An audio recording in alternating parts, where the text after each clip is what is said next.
Hello दोस्तों, मैं हूं आपका दोस्त संजीव कुंतल और स्वागत है आपका आपके पसंदीदा channel Neha videos film production में। दोस्तों, हमारे कार्यक्रम ब्रजमाला में आज हम आपको लेकर आए हैं जयपुर के हवा महल में। इस वीडियो में हम आपको इसके पूरे इतिहास के साथ इस महल की खास बातों के बारे में बताएंगे।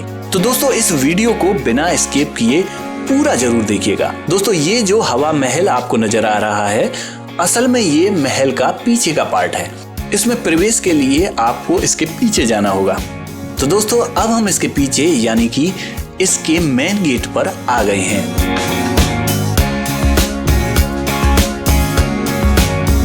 और टिकट लेकर हम इस महल में प्रवेश कर रहे हैं। लाल और गुलाबी बलुआ पत्थरों से बना हवा महल सिटी पैलेस के किनारे बना हुआ है। इस महल को महाराजा सवाई प्रताप सिंह ने 1799 में बनवाया था। और खास बात यह है कि इस महल को राज परिवार की महिलाओं और दासियों के लिए बनवाया गया था, जिससे कि जयपुर की शाही राजपूत महिलाएं इन झरोकों में से मुख्य सड़क पर हो रहे उत्सवों का आराम से बैठकर आनंद ले सकें।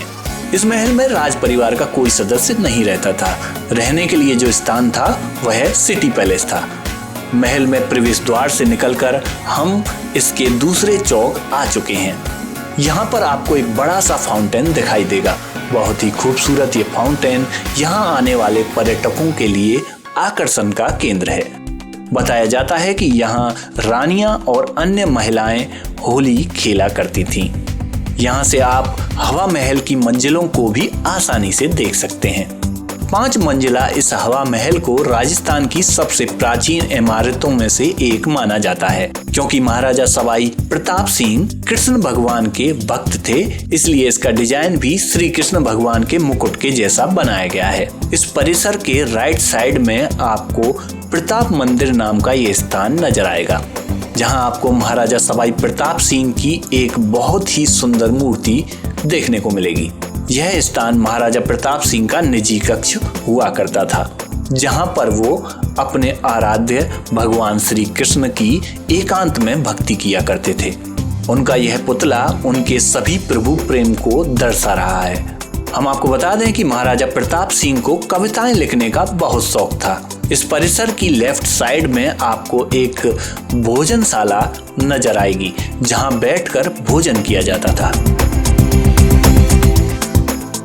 परिसर के फ्रंट में आप देखेंगे कि उत्सवों के लिए यहाँ शरद मंदिर बनाया हुआ है।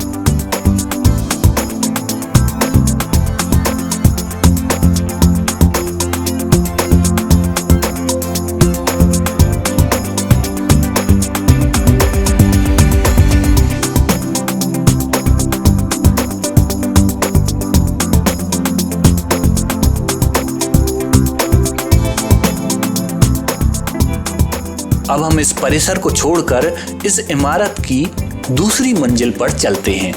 हवा महल की खास बात यह भी है कि यहाँ आपको 4 मंजिलों तक सीढ़ी नजर नहीं आएगी और ऊपर जाने के लिए रैंप का ही इस्तेमाल किया जाता है, जैसा कि आप देख पा रहे हैं।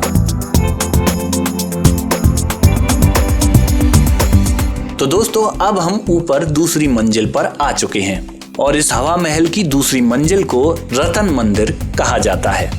और ये जो स्थान आप देख रहे हैं, यहाँ पर रानियां यहाँ मौजूद झरोकों की मदद से बाहर हो रहे उत्सवों का नजारा देखा करती थीं। उस वक्त महिलाएं पर्दा प्रथा का पालन करती थीं और सार्वजनिक रूप से सामने आने से बचती थीं। इसी के चलते महाराजा प्रताप सिंह ने महिलाओं के लिए यह हवा महल बनवाया, जहां से महिलाएं इन झरोकों और खिड़कियों से राजसी उत्सवों का आनंद लिया करती थीं। इस पूरे परिसर को ग्लास वर्क से सजाया गया है, जो कि इसकी सुंदरता को बढ़ा देता है।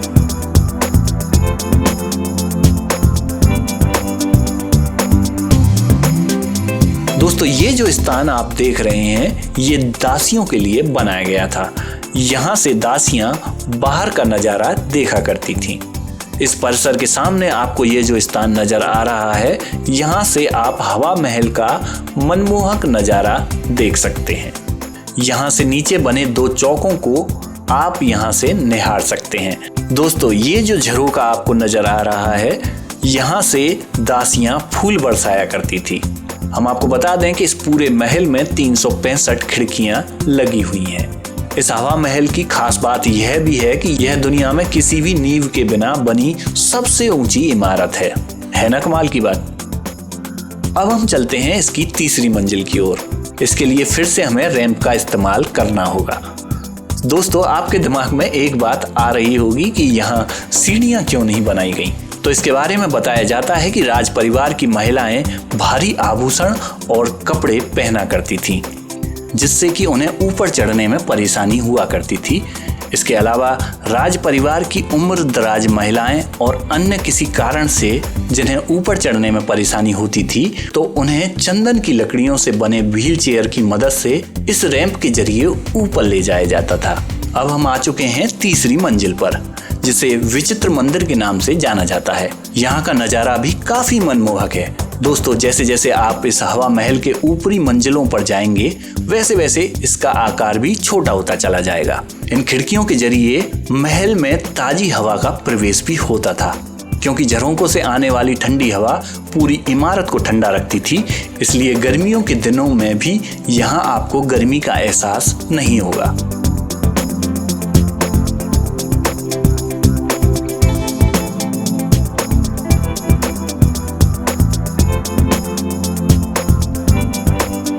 यहाँ का नजारा देखने के बाद अब हम चलते हैं इस महल की चौथी मंजिल की ओर, जिसे प्रकाश मंदिर के नाम से जाना जाता है, क्योंकि यह जगह बिल्कुल खुली हुई है, जहाँ से सूरज का प्रकाश आसानी से यहाँ आता है।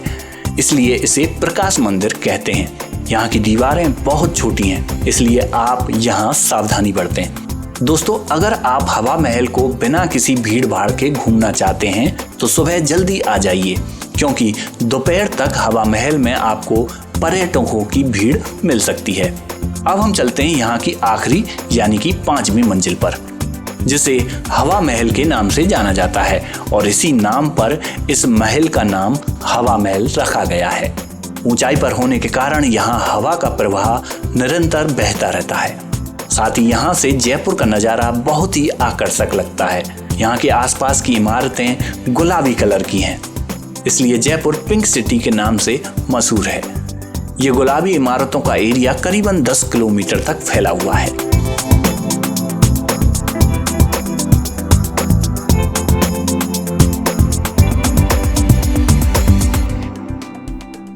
दोस्तों, हवा महल के आंगन में आपको एक पुरातत्व संग्रहालय भी देखने को मिलेगा, जहां आपको कई तरह की प्राचीन मूर्तियां देखने को मिलेंगी। एक बात और मैं आपको बता दूं कि इस महल में म्यूजियम शुक्रवार को बंद रहता है, इसलिए बेहतर होगा कि आप हवा महल घूमने आएं तो शुक्रवार को छोड़कर अन्य किसी भी दिन आप यहां आ सकते हैं। हवा महल को देखने का समय सुबह 9:30 बजे से शाम 4:30 बजे तक का है। हम आपको लेकर आए हैं जयपुर के जंतर मंतर पर। जंतर मंतर संस्कृत के शब्द जंत्र मंत्र से लिया गया है, जिसका अर्थ है उपकरण और गणना, और इसी के चलते जंतर मंतर का अर्थ हुआ गणना करने वाला। अब ये गणना किस चीज की, तो दोस्तों हम आपको बता दें कि इसका निर्माण मुख्य रूप से अंतरिक्ष के अध्ययन के लिए, समय मापने एवं ग्रहों, तारों आदि की स्थिति जानने के लिए किया जाता था। और कमाल की बात यह है कि मध्यकाल में बनी ये आश्चर्यजनक खगोल वेधशाला आज भी काम करती है।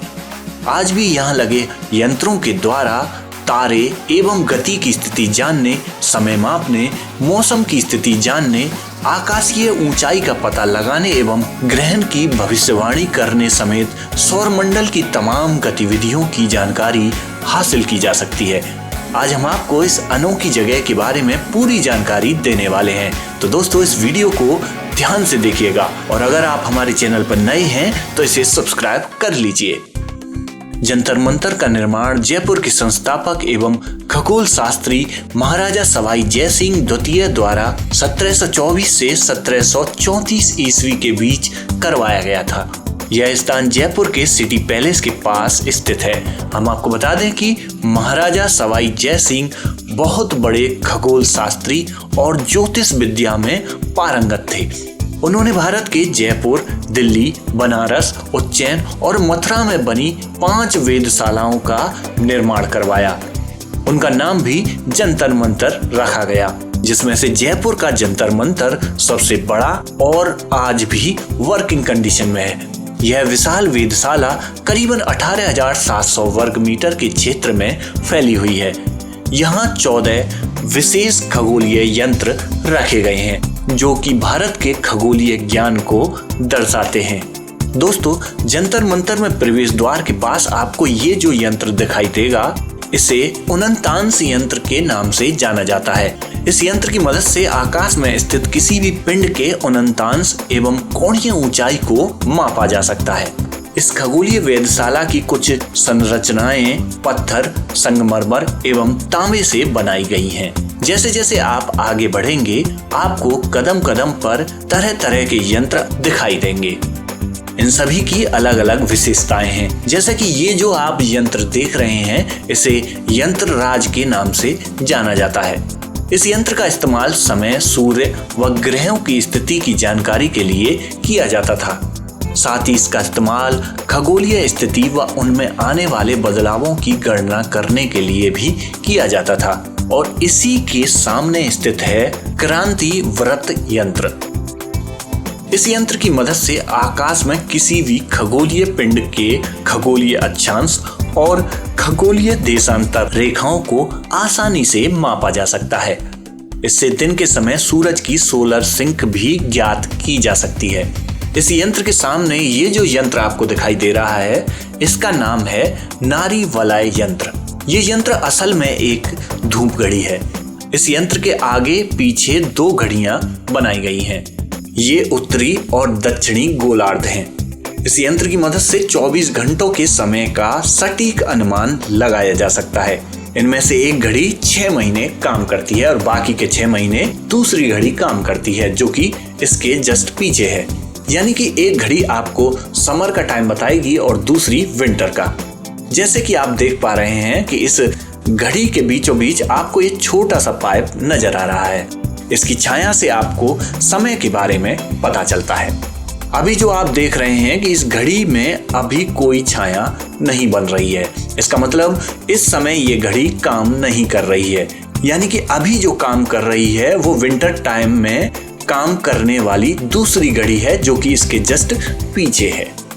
हम आपको बता दें कि ये घड़ियां आपको जयपुर का लोकल समय बताएंगी और हमारे यहाँ जो टाइम चलता है वो IST है, यानी कि इंडियन स्टैंडर्ड टाइम। तो दोस्तों, जब भी आप इन घड़ियों की मदद से समय का आकलन करोगे तो आपको समय में 41 मिनट का अंतर देखने को मिलेगा। ये अंतर जयपुर और इंडिया के टाइम के कारण होता है। इसके लिए आपको इन घड़ियों का आकलन करने के दौरान 41 मिनट इंडियन टाइम के अनुसार जोड़ने होंगे। इसके बाद आपका इंडियन टाइम आ जाएगा। तो दोस्तों, अब ये जो आप यंत्र देख रहे हैं, इसको लघु सम्राट यंत्र कहा जाता है। यानी कि ये एक छोटी धूप घड़ी है। इसके जरिए आप समय का पता लगा सकते हैं। इसके अलावा रात्रि के समय इस यंत्र की मदद से तारामंडल की गतिविधियों का भी पता लगाया जा सकता है। यह यंत्र संगमरमर और चूना पत्थर से बना हुआ है। इसी यंत्र के पास आपको ध्रुव दर्शक यंत्र देखने को मिलेगा, जिससे रात्रि के समय ध्रुव की दिशा का ज्ञान होता है। इस यंत्र के सामने आपको ये जो 2 चक्र नजर आ रहे हैं, इनको चक्र यंत्र कहा जाता है। इस यंत्र की मदद से दैवीय मंडल का अध्ययन किया जाता है। साथ ही इससे सूर्य की सही पोजीशन के बारे में गणना की जाती है। इस यंत्र के सामने आपको ये जो स्थान नजर आ रहा है, इसको राम यंत्र के नाम से जाना जाता है। इस यंत्र की मदद से आप सूर्य का एंगल और पृथ्वी की रोटेशन के बारे में सटीक गणना कर सकते हैं। इस यंत्र को महाराजा राम सिंह की मृत्यु के बाद उन्हीं के नाम पर रखा गया। ये यंत्र 2 भागों में विभाजित है, जिन्हें राम यंत्र A और B के नाम से जाना जाता है। इनमें से दोनों यंत्र 1-1 घंटे के अंतराल में काम करते हैं। यानी कि जब किसी भी एक यंत्र में बीचों बीच लगे पोल की परछाई यंत्र में मौजूद खाली जगह पर पड़ती है, तो उस समय भरे स्थान पर पड़ने वाली परछाई वाला यंत्र काम कर रहा होता है और इसी से गणना करने वाले सटीक गणना कर पाते हैं। तो दोस्तों, अब हम जिस यंत्र को देख रहे हैं उस यंत्र का नाम है जयप्रकाश यंत्र। महाराजा जयसिंह ने अपने नाम से इस यंत्र को बनवाया था, जो कि बहुत ही खास यंत्र माना जाता है। ये यंत्र भी राम यंत्र की तरह 2 भागों में विभाजित है, यानी कि जो खाली स्थान आप इस गोले में देख रहे हैं वो दूसरे गोले में आपको मिल जाएगा। यह यंत्र यहाँ मौजूद सभी यंत्रों को मिलाकर बनाया गया है। इस यंत्र की मदद से आप राशियों के बारे में जान सकते हैं और ये भी जान सकते हैं कि अभी सूर्य किस राशि में प्रवेश कर चुका है। इस यंत्र के बीचों बीच एक लोहे की प्लेट लगी हुई है, इसे सूर्य माना जाता है। जब सूर्य की रोशनी इस प्लेट पर पड़ती है तो आपको इस प्लेट की परछाई नीचे सफेद मार्बल पर दिखाई देती है और जिस स्थान पर ये परछाई बन रही है वो उस राशि में सूर्य की मौजूदगी को दिखा रहा है। उस राशि का नाम आपको यहाँ इस यंत्र पर हिंदी में लिखा मिल जाएगा। इस यंत्र की मदद से आप ये आसानी से जान सकते हैं कि वर्तमान समय में जिन बच्चों का जन्म हो रहा है वो किस राशि में हो रहे हैं। इस गोले के मध्य में आपको एक बड़ी लाइन नजर आ रही है। इस लाइन के ऊपर 6 राशियां और लाइन के नीचे बाकी की 6 राशियों को दर्शाया गया है। यह यंत्र भी राम यंत्र की तरह 1-1 घंटे के अंतराल में काम करता है, यानी कि जब परछाई सफेद मार्बल के बीच मौजूद खाली स्थान पर चली जाएगी तो ये यंत्र काम नहीं करेगा, बल्कि इसके पास मौजूद इसी यंत्र का पार्ट 2 काम करेगा, क्योंकि इस यंत्र के पार्ट ए का खाली स्थान पार्ट बी में मौजूद है। अगर इनको एक साथ जोड़ दिया जाए तो ये पूरा गोला बन जाएगा। ये यंत्र दिन और रात दोनों समय काम करता है, क्योंकि इस स्थान के आसपास ऊंची इमारतें और तेज रोशनी पर पाबंदी लगाई गई है। इसी के चलते यहाँ चंद्रमा की रोशनी एकदम शार्प दिखाई देती है। इस यंत्र के बारे में जानने के बाद अब हम चलते हैं अगले यंत्रों की ओर। यहाँ आप देख पा रहे हैं कि इस स्थान पर आपको एक साथ कई अलग अलग यंत्र दिखाई दे रहे हैं। ये सभी यंत्र असल में 12 राशियों को दर्शाते हैं। ये सभी यंत्र पंचांग, कैलेंडर, जन्मपत्री और राशिफल जानने के काम आते हैं। जयप्रकाश यंत्र की मदद से वर्तमान समय में सूर्य किस राशि में है उस राशि के बारे में जानकर यहाँ उस राशि के यंत्र को खोजते हैं। यहाँ आकर जन्म लेने वाले बच्चे का जन्म के समय के हिसाब से सूर्य के स्थान और कई अन्य गणनाएं इन यंत्रों की मदद से की जाती है। इसके बाद बाकी यंत्रों की मदद से ये गणना की जाती है कि उस बच्चे का किस ग्रह नक्षत्र में जन्म हुआ है। उससे उसकी सटीक कुंडली बनाकर उसके भविष्य के बारे में आसानी से जान लिया जाता है। अब ये जो यंत्र आप देख रहे हैं दोस्तों, इस यंत्र को वृहद सम्राट यंत्र कहा जाता है। ये दुनिया की सबसे बड़ी सूर्य घड़ी है। इससे पहले हमने जो आपको ऐसी ही एक छोटी सूर्य घड़ी दिखाई थी, ये सूर्य घड़ी उसी का बड़ा पार्ट है। यह यंत्र 2 सेकंड की सटीकता पर स्थानीय समय को बताने में सक्षम है। इसकी रचना करीबन 27 मीटर ऊंची है। ये यंत्र समय की गणना तो करता है ही, साथ ही इसकी एक और खास बात है। जून जुलाई में पड़ने वाली पूर्णमासी की रात को यहाँ अनेक खगोल शास्त्री इकट्ठा होते हैं, जो कि वायु की दिशा व उसके चलने की स्पीड से वर्षा के बारे में पूर्वानुमान लगाते हैं। जब सूर्य छिप जाता है तो एक महीन कपड़े का झंडा ऊपर लगा दिया जाता है। इस झंडे से वायु की दिशा और तीव्रता के बारे में पता चलता है। यदि मंद हवा दक्षिण दिशा में बह रही है तो समझो इस बार वर्षा कम रहेगी और ये फसल अच्छी ना होने के संकेत को दर्शाता है। और यदि झंडा मंद पवन से पूर्व दिशा की ओर लहराता है तो समझो इस बार फसल अच्छी होगी। है ना कमाल की बात। करीबन 300 साल पुरानी इस वेधशाला का समय समय पर पुनर्निर्माण किया भी जा चुका है। अल्बर्ट हॉल संग्रहालय में यहाँ हम देखेंगे प्राचीन मुगल और ब्रिटिश काल के सिक्के, गहने, हाथीदांत से बनाई वस्तुएं, पुराने अस्त्र शस्त्र और साथ में देखेंगे यहाँ रखी करीबन 2400 साल पुरानी मिस्र की ममी और जानेंगे कई राजदार बातें। तो बने रहिए इस वीडियो में।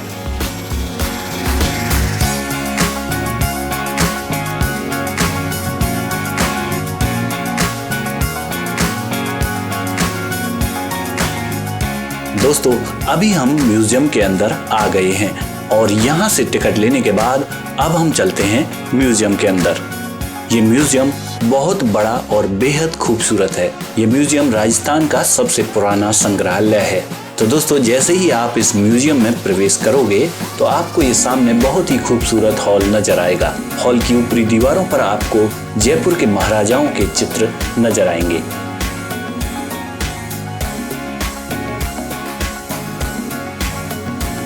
और इसी हॉल परिसर में ये जो आपको रूम नजर आ रहा है, इस कमरे में आपको प्राचीन कालीन नजर आएंगे, जिनको सुरक्षा की दृष्टि से कांच के बड़े बॉक्स में सजा कर रखा गया है। इस कमरे में आपको फारसी, मुगल और भारतीय कालीनों का संग्रह देखने को मिलेगा।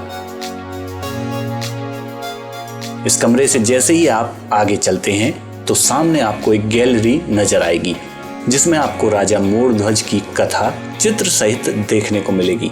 साथ ही आपको यहाँ रामायण और महाभारत की कथाओं के कुछ अंश चित्र सहित देखने को मिलेंगे।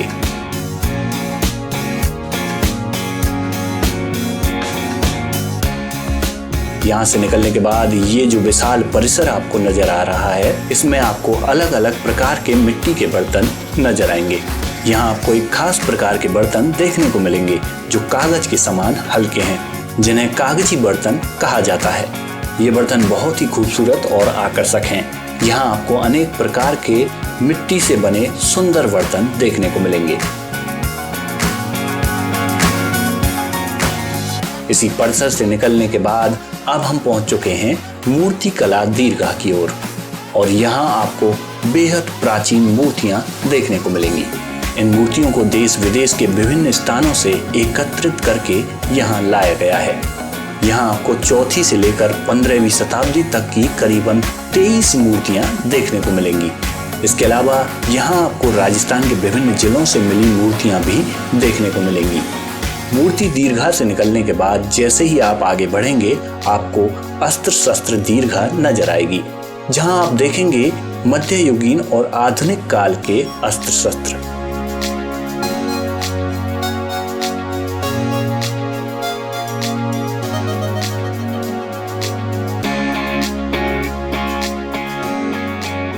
दोस्तों, यहाँ रखे पिस्तौल और रिवॉल्वर जैसे हथियार भरतपुर के तत्कालीन शासकों द्वारा उपहार में दिए गए थे, जबकि अन्य अस्त्र शस्त्र जयपुर के शासकों द्वारा उपयोग में लाए जाते थे।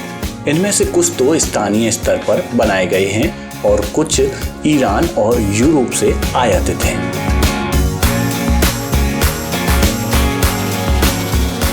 यहाँ से निकलने के बाद आप जिस कक्ष में प्रवेश करेंगे, यहाँ आपको धातु कला की बेहतरीन कारीगरी देखने को मिलेगी। यहाँ आप धातुओं से बनी कई सुंदर चीजें देख सकते हैं, जैसे बड़े थाल, सुराहियाँ और भी कई सारी चीजें। अब मैं आपको एक बहुत ही खास थाल के बारे में बताता हूँ। ये जो सामने आपको बेहद सुंदर थाल नजर आ रहा है, ये कोई आम थाल नहीं है, बल्कि इस थाल पर आप देखेंगे कि इसके बाहरी घेरे में 28 नक्षत्र और अंदर के घेरे में 12 राशियों को उकेरा गया है। और बीच में ये जो आप देख रहे हैं, ये सूर्य देव हैं।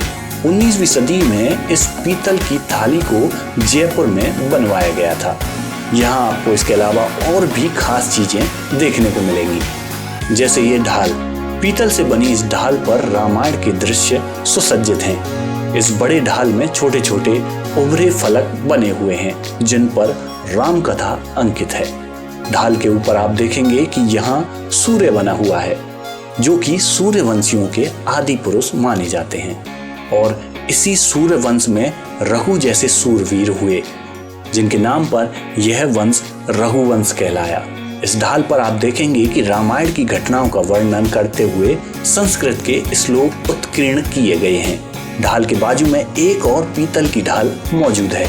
इस ढाल पर महाभारत के दृश्यों को बहुत ही खूबसूरती से सुसज्जित किया गया है। ये ढाल देखने में काफी सुंदर लगती है। यहाँ से निकलने के बाद अब हम इस म्यूजियम के ऊपरी कक्ष में चलेंगे, जहाँ हम देखेंगे 2400 साल पुरानी मम्मी को। अल्बर्ट हॉल की नींव 6 फरवरी 1876 में रखी गई थी, जब अल्बर्ट एडवर्ड भारत आए थे। यह स्थान इतिहास शौकीनों के साथ साथ पर्यटकों के घूमने के लिए जयपुर की सबसे आकर्षक जगहों में से एक है। अल्बर्ट हॉल संग्रहालय का इतिहास लगभग 150 साल पुराना माना जाता है। यहाँ गलियारों को विभिन्न प्रकार की शैलियों में भित्ति चित्रों के साथ सजाया गया है और यूरोपीय, मिस्र, चीन, ग्रीक और बेबीलोनियन सभ्यताओं को भी चित्रित किया गया है।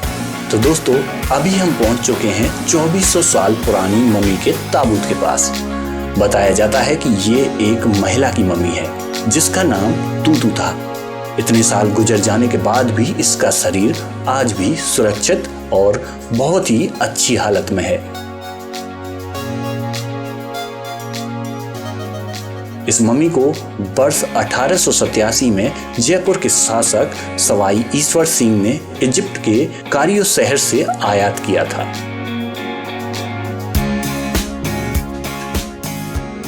अगर आप इस मम्मी के बारे में और जानकारी चाहते हैं तो इसको लेकर हमने एक अलग से वीडियो बनाई है, जिसका लिंक आपको नीचे डिस्क्रिप्शन में मिल जाएगा। दोस्तों, जब भी आप जयपुर आएं तो इस म्यूजियम की सुंदरता निहारने जरूर आइए।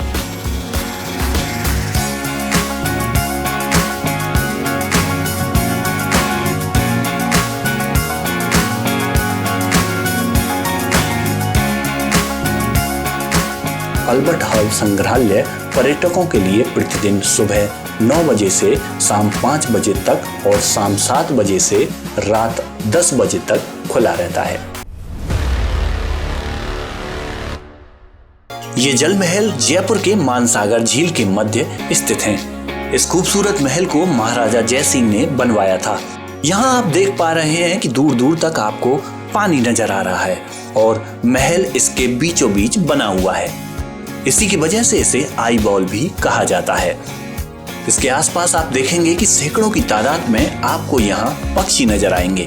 इसी के चलते ये जल महल अब पक्षी अभयारण्य के रूप में विकसित हो रहा है। इस झील में इनके लिए पर्याप्त मात्रा में भोजन है और यहीं पास में ही एक नर्सरी है जहाँ करीबन 1 लाख से अधिक वृक्ष लगे हुए हैं। यहाँ आपको राजस्थान के सबसे ऊंचे पेड़ देखने को मिलेंगे।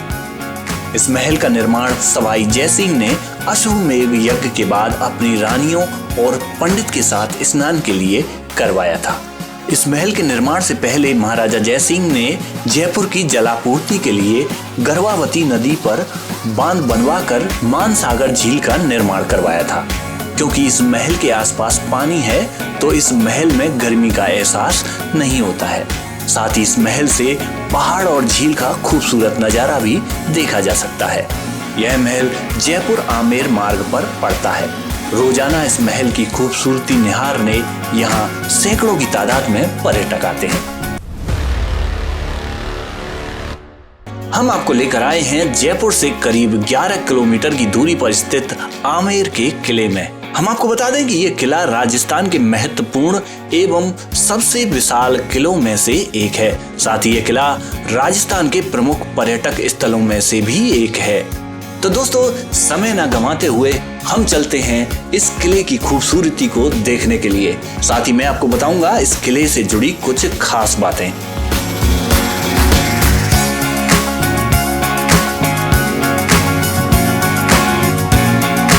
तो दोस्तों, इस किले में 2 प्रमुख द्वार हैं, सूरपोल और चंद्रपोल। अभी हम जिस रास्ते से जा रहे हैं वो रास्ता जाता है सूरपोल की ओर।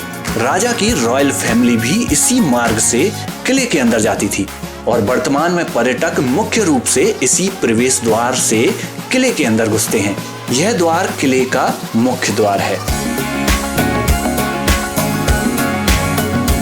तो दोस्तों, अभी हम आ गए हैं इसके मुख्य द्वार सूरपोल तक। इसे सूर्य द्वार भी कहा जाता है और इसका नाम पूर्व में स्थित सूर्य के उगने से लिया गया है।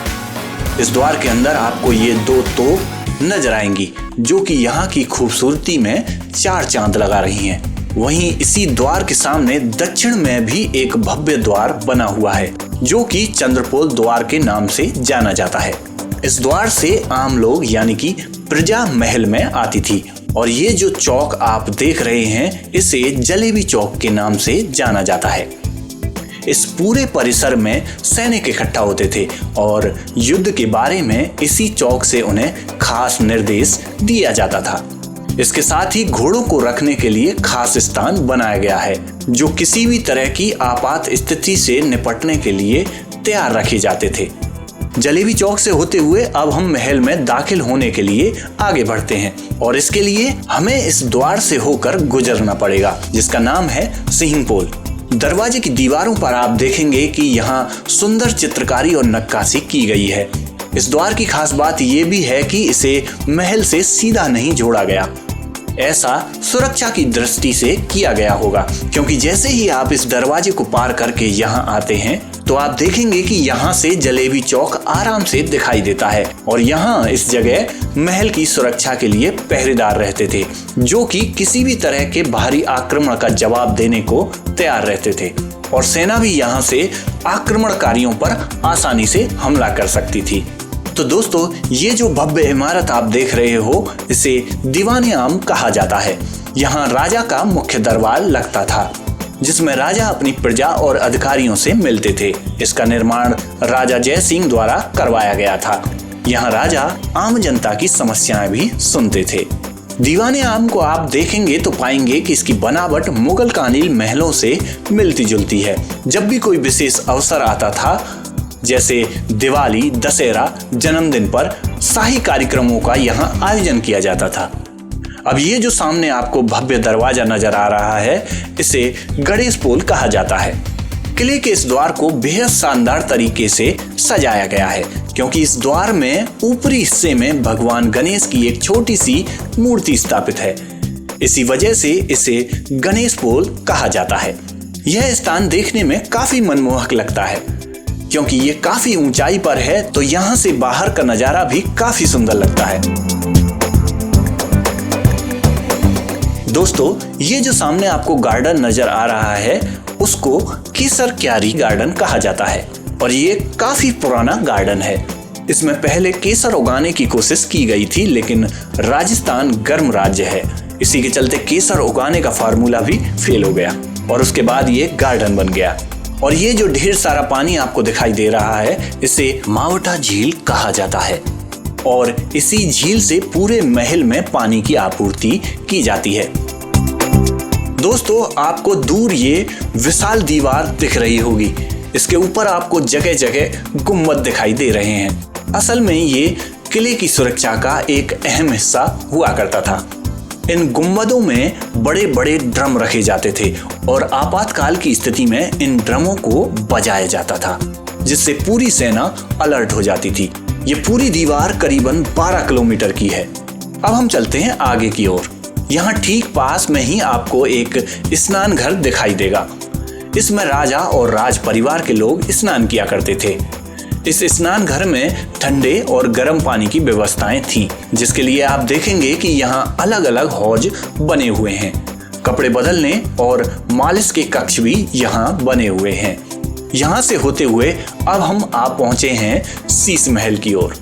दोस्तों, किले के अंदर बना ये शीश महल यहाँ के प्रमुख आकर्षणों में से एक है। इस महल में आपको दीवारों पर छोटे छोटे शीशे यानी दर्पण देखने को मिलेंगे। जब भी शीश महल के अंदर प्रकाश की कोई किरण पड़ती थी तो इस पूरे हॉल में रोशनी हो जाती थी।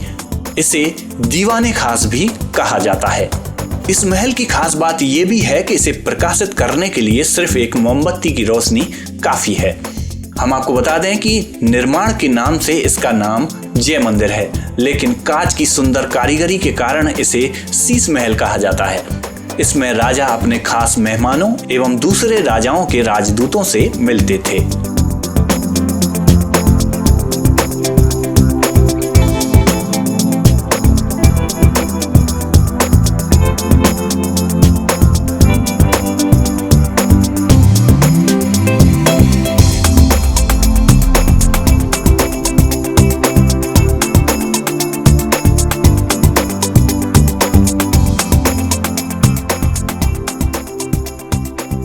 शीश महल के ठीक सामने आपको ये जो सुंदर बागीचा नजर आ रहा है, इसी के उस पार राजा का विश्राम गृह मौजूद है।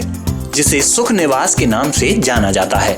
इतिहासकारों की माने तो इस परिसर में बने सुख निवास में राजा अपनी रानियों के साथ अपना कीमती समय बिताते थे और इसी वजह से इसे सुख निवास कहा जाता है। यहाँ की बेहतरीन नक्काशी पर्यटकों का ध्यान अपनी तरफ खींचती है। यहाँ आपको महारानी की पालकी के साथ सुख निवास का दरवाजा देखने को मिलेगा। ये दरवाजा चंदन का है और जिसे हाथी के दांतों से सजाया गया है। दोस्तों, अब हम यहाँ से निकलकर पुराने महल की तरफ आ गए हैं। इस महल को राजा मानसिंह ने बनवाया था और इसे बनवाने में करीबन 25 वर्ष का समय लगा और ये महल 1599 ईस्वी में बनकर तैयार हुआ। शुरू में इस महल को ही संपूर्ण महल के रूप में बनवाया गया था। महल के बीचों बीच एक बड़ा चौक बनवाया गया है जिसके बीच में एक बारादरी बनी हुई है। इसके अलावा महल के ऊपरी और निचली मंजिलों पर कक्ष बने हुए हैं जिनकी आकर्षक डिजाइन और भव्यता को देखते हुए इस किले को विश्व विरासत की लिस्ट में शामिल किया गया है। राजा मानसिंह के बाद करीबन 150 साल तक राजा मानसिंह के उत्तराधिकारियों और शासकों ने इस किले का विस्तार और नवीनीकरण करवाया। यहाँ से बाहर निकलते ही आपको एक सुरंग मिलेगी जो कि करीबन 2 किलोमीटर लंबी बताई जाती है। कहा जाता है कि ये सुरंग जयगढ़ किले से भी जुड़ी हुई है। इस किले के पास से जयगढ़ दुर्ग और इसके आसपास का बेहद खूबसूरत नजारा दिखाई देता है। राजस्थान के सबसे महत्वपूर्ण और प्रसिद्ध दुर्गों में से एक आमेर के किले की सुंदरता और भव्यता को देखने हर साल भारी संख्या में पर्यटक यहाँ आते हैं। दोस्तों, आपको ये किला कैसा लगा ये आप हमें कमेंट्स करके जरूर बताना।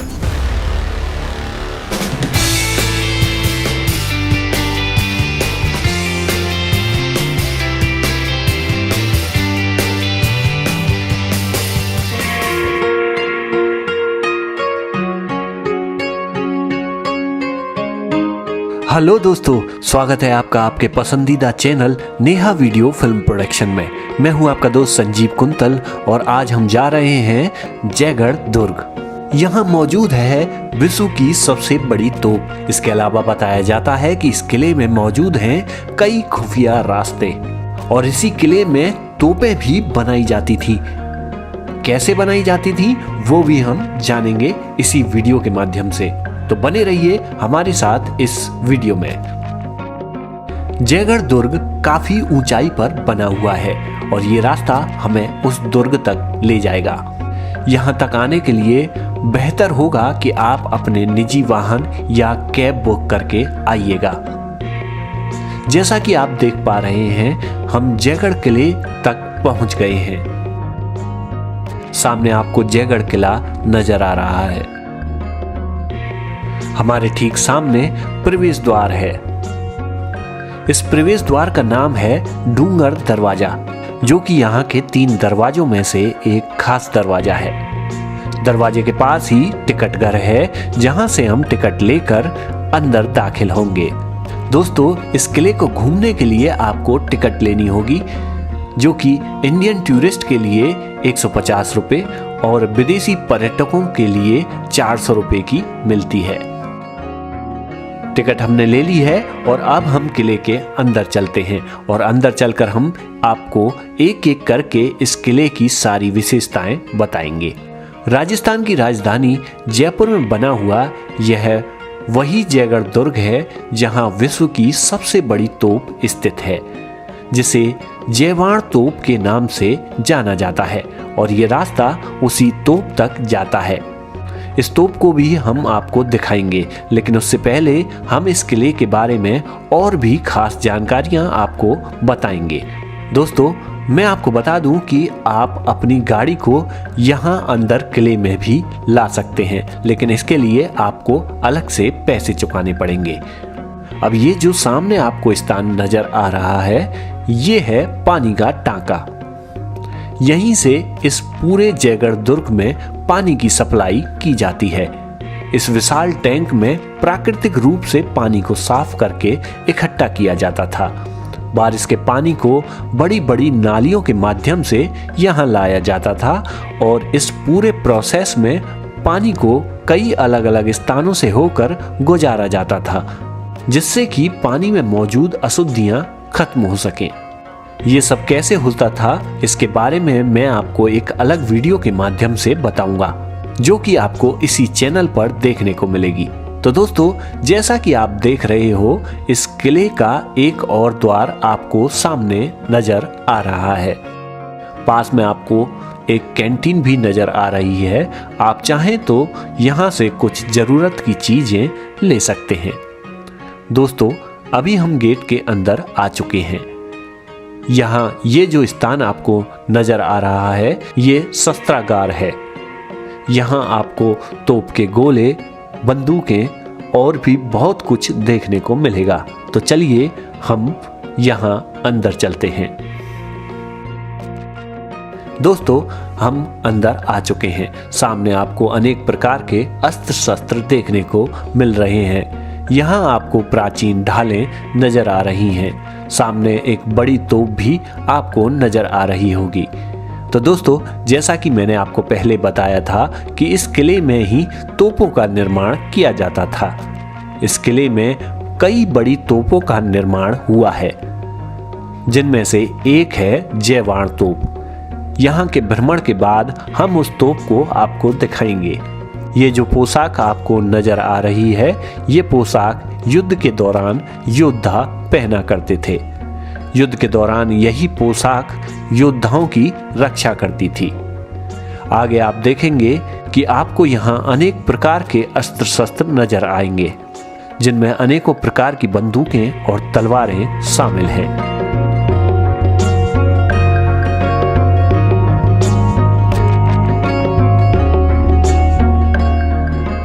तो दोस्तों, ये जो आपको गोलाकार चीज नजर आ रही है, यह जयवाण तोप का गोला है। यह गोला 50 किलो का है। साथ ही आपको ये जो छोटे छोटे गोले नजर आ रहे हैं, ये अन्य तोपों के गोले हैं। और ये जो आपको दिखाई दे रहे हैं, ये हैं उस समय के बारूद जांचने के कुछ यंत्र। तो दोस्तों, यहाँ के भ्रमण के बाद अब हम चलते हैं महल के दूसरे हिस्सों का भ्रमण करने।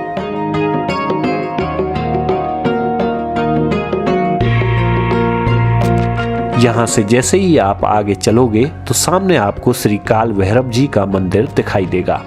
ये मंदिर काफी प्राचीन मंदिर है। काल भैरव को किले की रक्षा का देवता भी माना जाता है। दोस्तों, ये किला काफी विशाल किला है, इसलिए जब भी आप किले को घूमने आएं तो भरपूर समय निकालकर आइएगा। महल की सुंदरता आपका मन मोह लेगी। तो दोस्तों, अभी हम देखेंगे सुभट निवास। इसकी बाजू में आपको तोप कारखाना नजर आएगा, जिसका भ्रमण हम बाद में करेंगे। सुभट निवास, जिसको कि दीवाने आम भी कहा जाता है, यहाँ पर आपको एक बहुत बड़ा परिसर नजर आ रहा है। इसी परिसर में राजा आम लोगों के अलावा अपनी सेना से सामान्य मीटिंग भी किया करते थे। यहाँ आपको कुछ पुराने उपकरण भी देखने को मिलेंगे।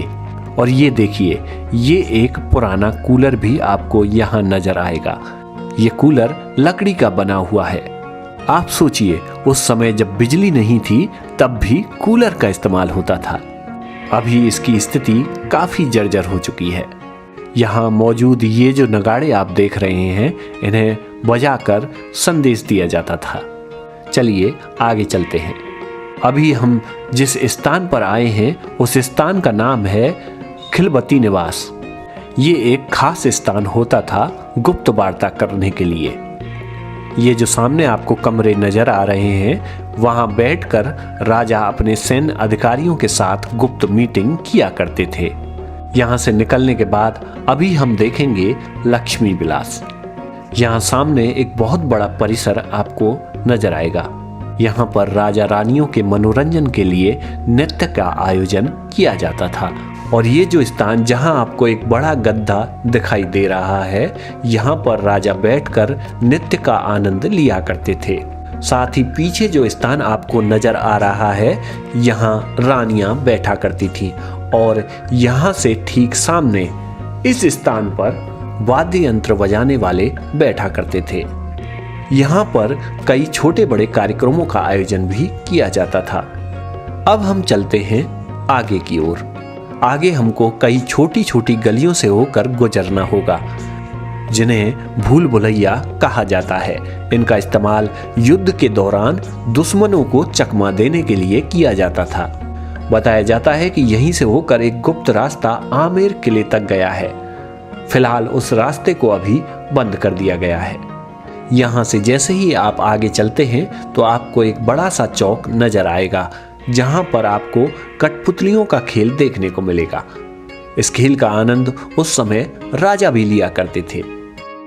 यहाँ से निकलने के बाद अभी हम देखेंगे राजा के भोजन करने वाले स्थान को, जिसे भोजनशाला कहते हैं। भोजनशाला का अर्थ है जहां पर बैठकर भोजन किया जाता था, और यही वो स्थान है। मैं आपको अंदर दिखाने का प्रयास करता हूं कि किस प्रकार राजा उस समय अपने मंत्रियों के साथ जमीन पर बैठकर चांदी के बर्तनों में भोजन किया करते थे, और यहाँ उस तरीके से उस समय के दृश्य को दर्शाने का प्रयास भी किया गया है। इस भोजनशाला का निर्माण मिर्जा सवाई जयसिंह ने अपने शासनकाल में करवाया था। उनके बाद फिर इसमें चेंज होते रहे। अब हम चलते हैं आगे की ओर। अब ये जो स्थान आपको दिखाई दे रहा है, यहाँ पर भोजन बनाया जाता था। यहाँ वेज और नॉन वेज दोनों प्रकार के भोजन बनाने की व्यवस्थाएं थीं। भोजन तांबे और पीतल के बर्तनों में बनाया जाता था। यहाँ उस समय के दृश्यों को दर्शाने का प्रयास किया गया है। आगे हम देखेंगे महिलाओं का भोजन करने का स्थान। तो दोस्तों, यही वो स्थान है जहां पर महिलाएं भोजन करती थीं। यहाँ पर मिर्जा राजा जयसिंह की पत्नी चंद्रावत को जागीरदारों की पत्नियों के साथ भोजन करते दिखाया गया है। यहाँ से जैसे ही आप आगे चलते हैं तो यहाँ आपको देखने को मिलता है ललित मंदिर। इस स्थान पर राज परिवार विश्राम किया करता था। आज भी यहाँ काफी पुरानी वस्तुएं आपको देखने को मिल जाएंगी।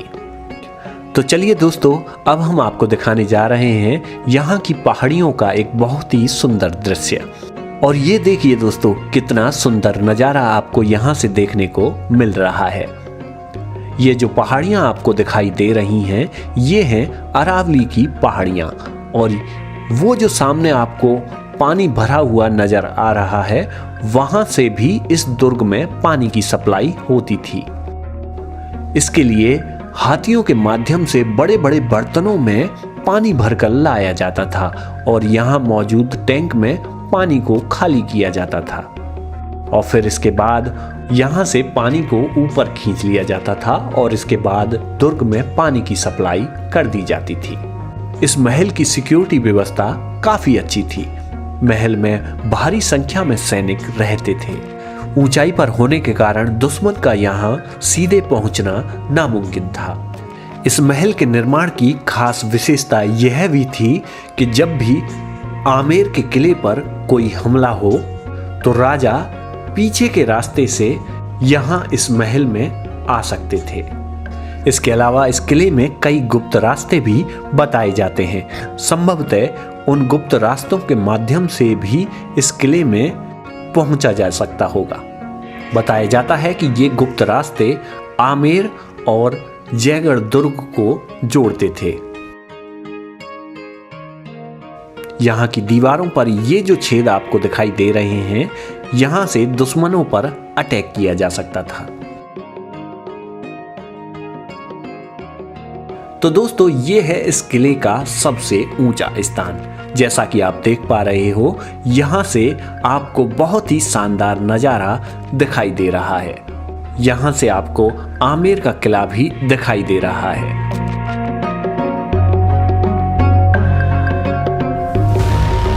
ऐसी विशाल तोप जिसके बारे में कहा जाता है कि ये तोप दुनिया की सबसे विशाल तोप है। इस तोप को एक बार चलाने के लिए 100 किलो गन पाउडर की जरूरत होती थी। इस तोप को जब टेस्ट किया गया था तो टेस्टिंग के दौरान चले एक गोले के प्रहार ने 35 किलोमीटर दूर एक बड़ा तालाब बना दिया था। अब सवाल ये है कि इतनी शक्तिशाली तोप को किस तरह से चलाया जाता था और इसकी तेज आवाज से बचाव कैसे होता होगा, क्योंकि दिवाली के एक छोटे से पटाखे को फोड़ने से बहुत तेज धमाका होता है। तो आप सोचिए कि ये तोप तो 100 किलो गन पाउडर से चलती थी, तो इसका धमाका कैसा होता होगा। इससे बचने के लिए एक खास टेक्नोलॉजी का उपयोग होता था, जिसके बारे में जानकर आप भी हैरान हो जाएंगे। तोप के बारे में और भी बहुत सारी खास बातें और जानकारी आज हम आपको इस वीडियो में बताने जा रहे हैं, तो इस वीडियो को अंत तक जरूर देखिएगा। तो हेलो दोस्तों, मैं हूं आपका दोस्त संजीव कुंतल और आज मैं आया हूं जयगढ़ के किले में और यहाँ मौजूद है विश्व की सबसे बड़ी तोप, जिसका नाम है जयवाण तोप। और यहाँ पहुँचने के लिए हमें इस गेट से गुजरना होगा। कुछ दूर चलने के बाद हम पहुँचते हैं इस किले के एक उच्च स्थान पर, जहाँ रखी है जयवाण तोप।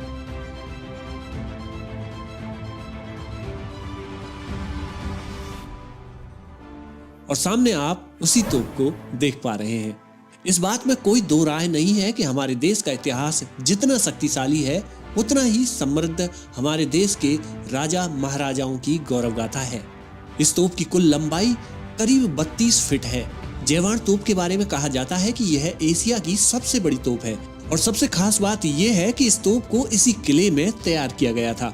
इस किले में तोपें किस तरीके से बनाई जाती थी, इसके बारे में एक अलग वीडियो में हमने बताया है। उसका लिंक मैं आपको नीचे डिस्क्रिप्शन में दे दूंगा। आप उस वीडियो को इस वीडियो के बाद जरूर देखिएगा। जैसा कि आप देख पा रहे हैं, मेरे ठीक सामने जयवाण तोप है। 50 टन वजनी यह तोप 35 किलोमीटर की दूरी पर खड़े अपने दुश्मनों के चिथड़े करने में माहिर थी। जयवाण तोप की शक्ति का अंदाजा इस बात से लगाया जा सकता है कि इससे एक बार फायर करने के लिए 100 किलो गन पाउडर खर्च किया जाता था। इसकी आवाज से बचने के लिए चलाने वाला पास में एक पानी के विशाल हौद में कूद जाता था, जिससे इसकी आवाज से उसे कोई नुकसान ना हो। हम आपको बता दें कि इस तोप को सिर्फ एक बार टेस्टिंग के लिए चलाया गया था। जब इसे चलाया गया तो बहुत तेज धमाका हुआ और इस तोप का गोला जयपुर से करीब 35 किलोमीटर दूर स्थित चाकसू कस्बे में गिरा था और जहां वो गोला गिरा था वहां एक विशाल गड्ढा हो गया और आज उसी गड्ढे ने एक तालाब का रूप ले लिया है। यदि आप भी वह स्थान देखना चाहते हैं जहां वो तोप का गोला गिरा था, तो उस वीडियो का लिंक भी मैं आपको डिस्क्रिप्शन में दे दूंगा।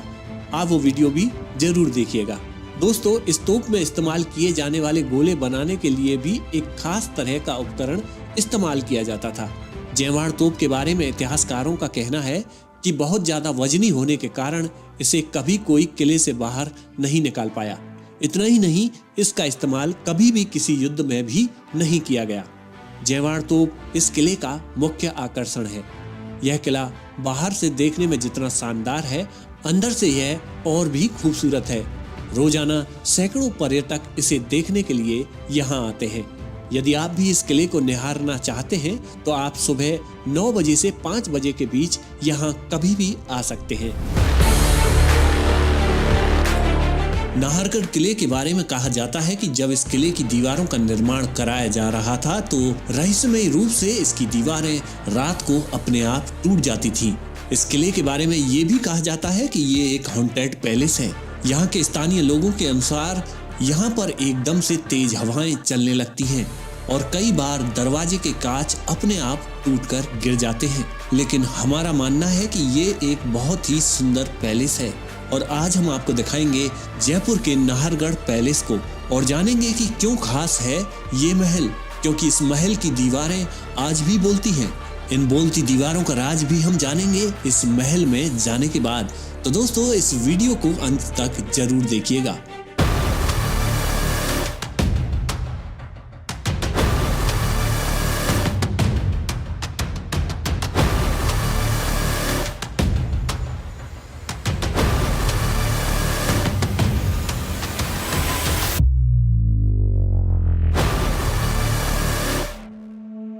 दोस्तों, अभी हम आ चुके हैं नाहरगढ़ फोर्ट और जैसा कि आप देख पा रहे हैं, ये महल देखने में कितना सुंदर नजर आ रहा है। ये है इस किले का मुख्य द्वार और इसी द्वार से हम इस महल में प्रवेश करेंगे। दोस्तों, बता दें कि ये किला महाराजाओं का निवास स्थान हुआ करता था। यहाँ रानियों के रहने के लिए अलग अलग कक्ष बने हुए हैं। और ये जो सामने आपको दिखाई दे रहे हैं ये वही कक्ष हैं। ये भवन 2 मंजिल का है और जैसे ये अलग अलग भवन नीचे बनाए गए हैं ऐसे ही कुछ भवन ऊपर भी बनाए गए हैं। इन कक्षों में रानियां निवास करती थी। यहाँ आप देखेंगे कि सभी कक्ष लगभग एक जैसे ही बनाए गए हैं और प्रत्येक कक्ष में आप देखेंगे कि अलग अलग रसोई और बाथरूम की यहाँ व्यवस्था की गई है।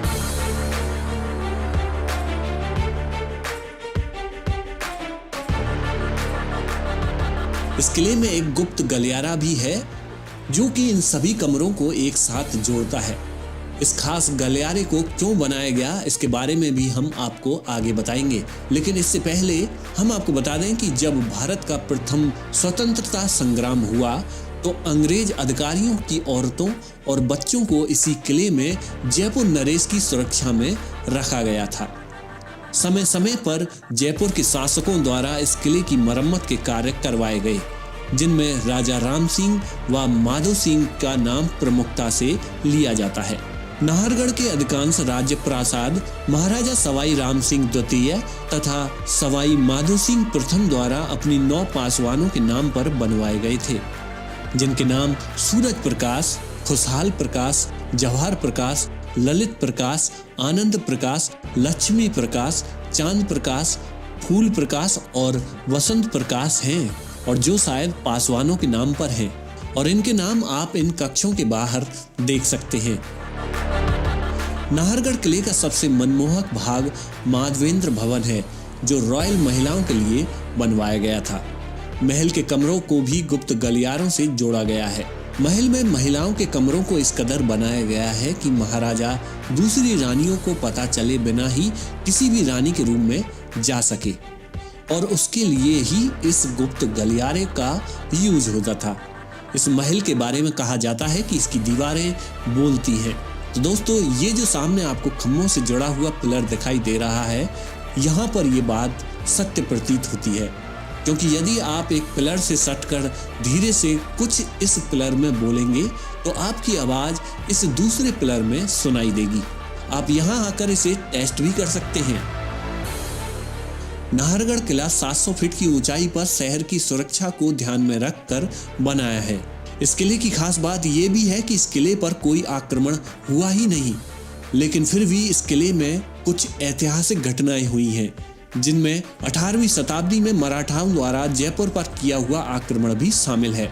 1857 में भारत विद्रोह के समय बहुत से यूरोपियन राजाओं को राजा सवाई राम सिंह ने उनकी सुरक्षा के लिए नाहरगढ़ किले में भेजा था। यहाँ इस किले में कई बॉलीवुड फिल्मों की शूटिंग भी हो चुकी है, जिनमें रंग दे बसंती और जोधा अकबर के बहुत सारे दृश्यों को इस नाहरगढ़ किले में ही शूट किया गया था। आजादी के बाद जब राजाओं के शासन की विधि से समाप्ति कर दी थी तो नाहरगढ़ का किला एक दर्शनीय स्थल बन गया। नाहरगढ़ का प्राचीन नाम सुदर्शनगढ़ था। इस किले के निर्माण के पीछे किंवदंती है कि यहाँ जंगली शेरों का निवास हुआ करता था। नाहर जी को देवता माना जाता है। इसी मान्यता के चलते नाहर सिंह भूमिया बाबा का मंदिर यहाँ बनवाया गया। कहा जाता है कि इन्हीं के प्रभाव के कारण जब किले की दीवारों का निर्माण किया जा रहा था तो रात के समय किले की दीवारें अपने आप ढह जाती थी। बाद में इस मंदिर के निर्माण के बाद इस महल का निर्माण भली भांति हो सका। इस किले के बारे में लोगों की अलग अलग भ्रांतियां हैं। कुछ का मानना है कि ये एक हॉन्टेड प्लेस है। यहाँ के स्थानीय लोगों के अनुसार यहाँ पर एकदम से तेज हवाएं चलने लगती हैं और कई बार दरवाजों के कांच अपने आप टूटकर गिर जाते हैं। लेकिन नाहरगढ़ किला राजस्थान का एक बहुत ही आकर्षक किला है। नाहरगढ़ अपने शिल्प एवं सौंदर्य से परिपूर्ण भव्य महलों के लिए प्रसिद्ध है। अगर आप नाहरगढ़ फोर्ट आने का प्लान बना रहे हैं तो यहाँ आने का सबसे अच्छा समय सर्दियों का होता है, जो अक्टूबर से मार्च तक होती है, और जयपुर शहर में यात्रा करने के लिए यह सबसे अच्छा समय है।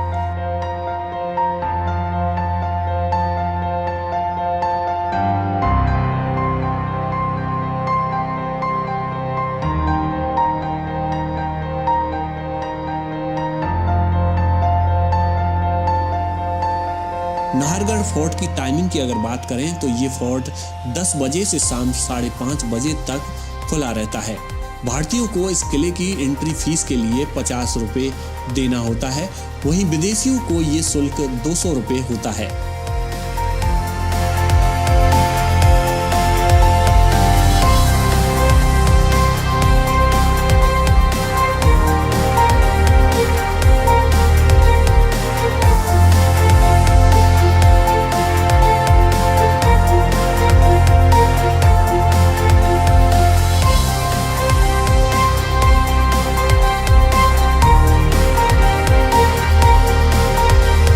नाहरगढ़ किला जयपुर से 19 किलोमीटर दूरी पर स्थित है। जयपुर से इस किले तक पहुंचने के लिए आपको बस बड़ी ही आसानी से मिल जाएगी। इसके अलावा आप कैब और टैक्सी की मदद से भी यहां पहुंच सकते हैं। इस किले के बारे में आपकी क्या राय है, हमें कमेंट्स करके जरूर बताइएगा। हमारी अगली वीडियो का नोटिफिकेशन पाने के लिए हमारा चैनल सब्सक्राइब जरूर करिएगा। मिलता हूं अगली वीडियो में, तब तक के लिए नमस्कार।